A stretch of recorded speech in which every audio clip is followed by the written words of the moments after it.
The Everin council chamber thundered with outrage as Science Officer Volar's words echoed through the cavernous hall.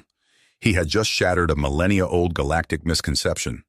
The planet they had long ridiculed as an insignificant dirt planet was in fact the legendary Earth, ancestral homeworld of the technologically dominant humans. Volar's revelation came on the heels of a disastrous reconnaissance mission led by Captain Zorux. Tasked with surveying the supposedly primitive world, Zorux and his crew severely underestimated Earth's inhabitants. The UESS Titan, flagship of Earth's defense fleet commanded by Admiral Aaron Stevens, swiftly intercepted and neutralized the Everin spies, taking them into custody. Interrogation recordings leaked to the media ignited a firestorm across the cosmos. Footage of sneering, condescending Evorans, juxtaposed against calm, capable human soldiers went viral, shattering the galactic status quo. Volar realized their critical error. Humanity had carefully concealed Earth's location, allowing their technology to advance in secret while the galactic community dismissed them as myths. Now, with Earth's shroud of anonymity ripped away, alien civilizations erupted into chaos. Citizens once confident in their superiority grappled with this paradigm shift. For if lowly dirt planet was the mighty Earth, what did that make its human masters? As riots and unrest threatened to destabilize the cosmic order, the Everin leadership faced a grim reckoning. Volar knew that underestimating humans again invited catastrophe. But could his people adapt to this new reality, or would their hubris be their undoing as humanity rose to assume its rightful place as the dominant power in the galaxy? President Marcus Thorne's historic address sent shockwaves through the Everin Council chamber. Volar watched in stunned silence as the human leader unveiled Earth's technological marvels, each one dwarfing the greatest achievements of Everin science. The Omni Fleet, a massive armada of state-of-the-art warships, served as the ultimate proof of human supremacy. Constructed in secret shipyards hidden in Saturn's orbit, the fleet boasted unrivaled advancements in propulsion, weaponry, and defensive systems. As Thorne extended an olive branch to the Galactic Alliance, inviting all member species to a summit on Earth, Volar sensed the trap. The Everins had little choice but to accept, lest they appear weak or uncooperative in the face of Earth's ascendancy. Zara, the Council's top xenopsychologist, volunteered to be among the first to arrive on humanity's homeworld. Her mission was clear: study the humans up close and assess the threat they pose to Everin dominance. Jack Madison, a seasoned human diplomat, watched the alien dignitaries disembark from their ships with a wary eye. Earth's cities had transformed into cosmic melting pots virtually overnight, as curious visitors from 100 worlds flocked to see the planet once dismissively labeled dirt. Madison's job was to manage these guests and ensure a smooth integration, but he knew it would be no easy task. Chance circumstances threw Madison and Zara together, the human diplomat tasked with keeping the brilliant Everin psychologist out of trouble as she studied Earth's populace. Their first meeting was tense, a clash of two forceful personalities from vastly different cultures. Madison bristled at Zara's cool, analytical demeanor, while she found his emotional volatility both perplexing and fascinating. As the two navigated the diplomatic minefield of the summit, they soon found themselves embroiled in a web of intrigue. Counselor Zor, leader of a cabal of old guard Everins, was determined to sabotage humanity's ascent by any means necessary. Earth's sudden dominance threatened the established galactic order, and Zor would not let the upstart humans unseat the Everins from their rightful place at the top. Tensions simmered as Zor's agents sowed discord between the human and alien factions on Earth. Misunderstandings and cultural clashes flared into open hostility, taxing Madison's diplomatic skills to the limit. Zara, for her part, found herself questioning her own preconceptions about humanity as she witnessed their strength and adaptability firsthand. Drawn together by circumstance and shared danger, Madison and Zara fought to uncover Zor's shadowy machinations before it was too late. The Everin mastermind's plan was already in motion, a strike aimed at the very heart of human power. As riots erupted in the streets and assassination plots threatened to decapitate Earth's leadership, the unlikely duo raced against time to prevent a catastrophe that could shatter the fragile peace and plunge the galaxy into a devastating war. But even as they worked to foil Zor's conspiracy, Madison and Zara grappled with a growing attraction that neither could deny. The human's passion and the Everin's intellect proved a potent mix, one that threatened to overcome their ingrained distrust and cultural differences. With the fate of two civilizations hanging in the balance, they stood on the precipice of a future that would be shaped by the choices they made in this crucial moment. The first explosion rocked New York City's financial district, a blinding flash of light followed by a deafening roar. Skyscrapers shuddered, windows shattered, and panic erupted in the streets. Before the dust could settle, similar blasts tore through London, Tokyo, and a dozen other major cities across the globe. Jack Madison felt the tremors even from within the United Nations headquarters. He sprinted to the nearest window, his heart pounding as he witnessed the destruction unfolding before him. Fires raged, sirens wailed, and civilians fled in terror. "This can't be happening," he muttered, his mind racing to process the implications. A firm hand gripped his shoulder. He turned to find Zara, her alien features etched with concern. "Jack, we need to move, now." As they hurried through the chaos-filled corridors, Madison's comm device buzzed.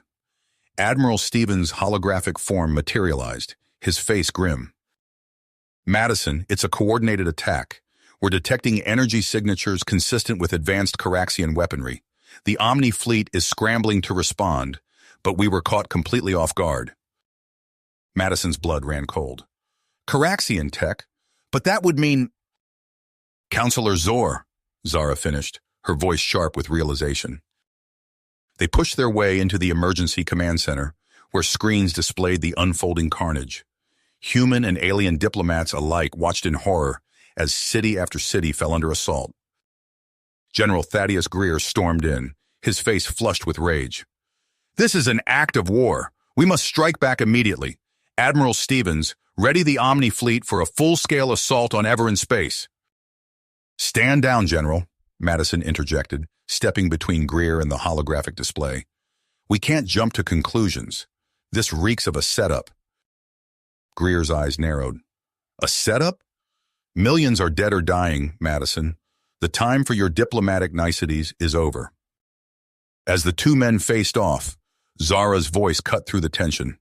"He's right, General. This attack bears all the hallmarks of a false flag operation." She gestured to one of the screens, which showed grainy footage of the attackers. "Look closely. The weapons may be Caraxian, but the tactics, they're unmistakably Everin Black Ops." Madison nodded, his mind racing. "Zor's trying to frame us, turn the Galactic Alliance against Earth before we can fully establish ourselves." He turned to Admiral Stevens' hologram. "Admiral, we need time. If we retaliate now, we'll be playing right into Zor's hands." Stevens frowned, considering. "What do you propose?" "Give me 48 hours, Madison said. "I'll assemble a team. We'll find proof of Zor's involvement and expose this conspiracy before it's too late." Greer scoffed. "This is madness. While you play detective, our enemies prepare to strike again." "Enough!" Stevens' voice boomed through the room. "Madison, you have 24 hours, not a second more. In the meantime, I'll put the fleet on high alert and beef up our planetary defenses." As the others dispersed to their tasks, Madison pulled Zara aside. "We need help. Someone who understands Everin tactics and technology." Zara nodded grimly. "I know just the person, but you're not going to like it." Hours later, they stood in a secure meeting room, face to face with Voller, the Everin scientist who had first revealed Earth's true identity to the galaxy. "So," Voller said, his alien features unreadable, "you believe Zor is behind these attacks?" Madison nodded. "We do, and we need your help to prove it." Vollar's eyes narrowed. "You realize what you're asking? If I help you, I'll be branded a traitor to my own people." "Your people are being manipulated," Zara countered. "Zor will lead them to ruin if he's not stopped." For a long moment, Voller was silent. Then with a heavy sigh, he nodded. "Very well, I will help you, but we must move quickly. I know of a facility where Zor may have left evidence of his plans." As they prepared to depart, Madison's comm device chimed again. It was Stevens, his expression grave. "Madison, We've got a problem. General Greer's gone rogue. He's mobilized a strike force and is preparing to launch an unsanctioned attack on Ever in space. You need to find that proof fast, or there won't be a galaxy left to save. Admiral Stevens' holographic form flickered as he addressed the assembled group in the Titan's conference room. Time is of the essence. We need a unified front to counter Zor's machinations. Madison surveyed the diverse array of alien representatives, their varied physiologies a testament to the galaxy's rich tapestry of life. Voller stood apart, his presence drawing wary glances from some of the other delegates. We're all here because we recognize the threat Zor poses, Madison began, his voice steady despite the weight of the moment. Now, we need a plan to expose his treachery to the galaxy at large. A cacophony of voices erupted, each species offering their own solution. Madison watched as Stevens deftly navigated the competing interests, guiding the discussion towards a workable strategy. Hours passed in heated debate before a consensus emerged. The Drazi Empire, Zor's staunchest supporter, would be their target. Their annual military parade offered a perfect opportunity to broadcast evidence of Zor's duplicity to a captive audience. It's a bold move, Zara commented, her eyes meeting Madison's. But who will undertake such a dangerous mission? Stevens's answer came swiftly. Captain Jake Moss will lead the operation. His expertise in covert missions makes him our best option. Moss stepped forward, his weathered face a mask of purpose. I'll need a team. Voller's scientific knowledge will be crucial. Volar nodded, accepting the role without hesitation. I'll go as well, Zara volunteered. My understanding of Everin psychology could prove valuable in navigating Drazi culture. A gruff voice cut through the room. Don't forget me. General Greer pushed his way to the front, his face hardened. Someone needs to represent humanity's interests. Stevens frowned but acquiesced. Very well, General. But remember, this is Moss's operation. As the meeting adjourned, Madison pulled Moss aside. Jake, be careful out there. Zor's agents will be watching for any sign of interference. Moss grinned, a glint of excitement in his eyes. Don't worry, Jack. We'll give them a show they won't forget. The team's infiltration of Drazi space went smoothly, their diplomatic shuttle blends seamlessly with the increased traffic surrounding the military parade. Once planetside, however, the true challenge began. Moss led them through crowded streets, alien architecture looming overhead. Zara's quick thinking saved them more than once as they navigated cultural pitfalls. Down here, Voller hissed, gesturing towards a narrow alley. They ducked inside just as a Drazi death squad marched past, their scaled faces impassive beneath gleaming helmets. That was too close, Greer growled. We need a safer base of operations. As if in answer, a hooded figure emerged from the shadows. Follow me, a feminine voice whispered. Quickly! With no other options, Moss made a split-second decision. They trailed the mysterious guide through a labyrinth of back alleys until they reached a nondescript building. Inside, their savior revealed herself as Mila, a young Drazi dissident. Her scales shimmered with an iridescent sheen as she spoke. I've been expecting you. My network intercepted communications about your arrival. Volar's eyes widened. You're with the Resistance? Mila nodded. What's left of it? Zor's influence has made life difficult for those who question the regime. As Mila shared her intel, Moss formulated a plan. They would infiltrate the command center during the parade, hijacking the broadcast system to expose Zor's crimes.